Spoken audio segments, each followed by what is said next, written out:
Hello mga boss, bali sa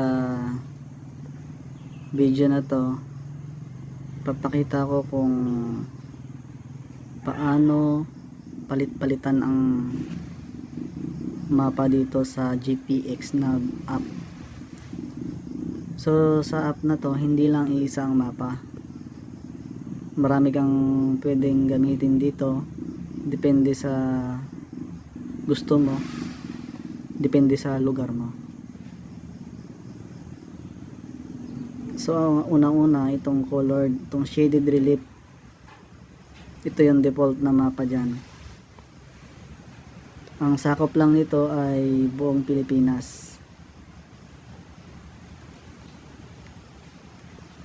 Papakita ko rin dito sa video na to kung paano maglagay ng overlay. For example ng overlay, una punta ka dito sa change map. Ito yung color daw, yung cmap.com1. Yan ang colored na shaded relief. Sa ngayon, yan ang naka-select. Sa overlay, ang nakalagay ngayon ay 200 nautical miles CEC na line lang yan, boundary. Ito na yung isa, region. So sa region, yung ano yan, may ganyan siya, colored siya.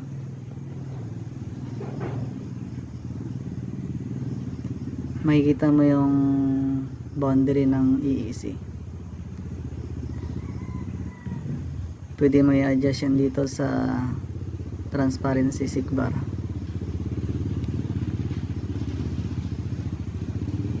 So ang EEC, itong kulay parang green, itong orange, yan yung overlapping claims.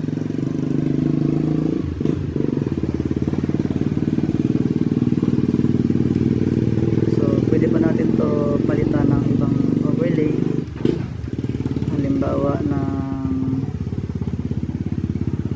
world, ito na lang, internal waters.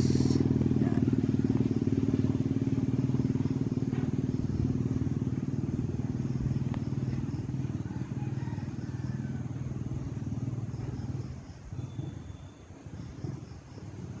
Pwede rin yung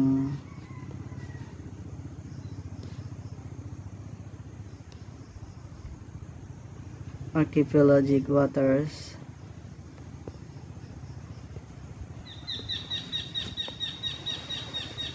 So makikita mo yung mapa, nagkakaroon yan ng parang mga highlights.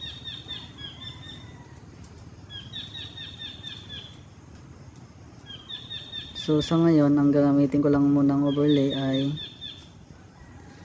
yung Garmin.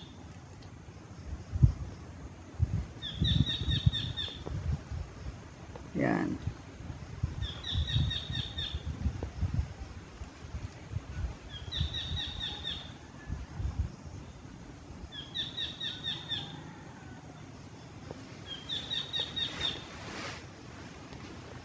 So ganito magiging itsura niyan pagka shaded relief, tapos ang overlay niya Garmin. Yan. Pwede mo silang ipag-compare. Itong Garmin, ito yung nasa Navionics.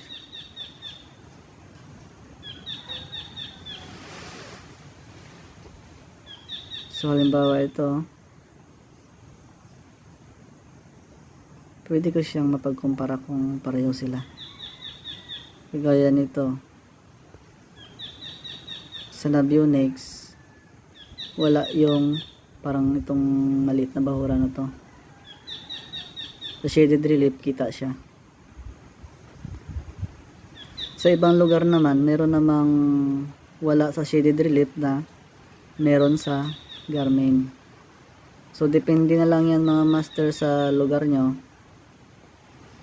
Kaya kayo nang bahala dyan kung anong mas magandang gamitin. So yan lang boss sa video na to. Salamat.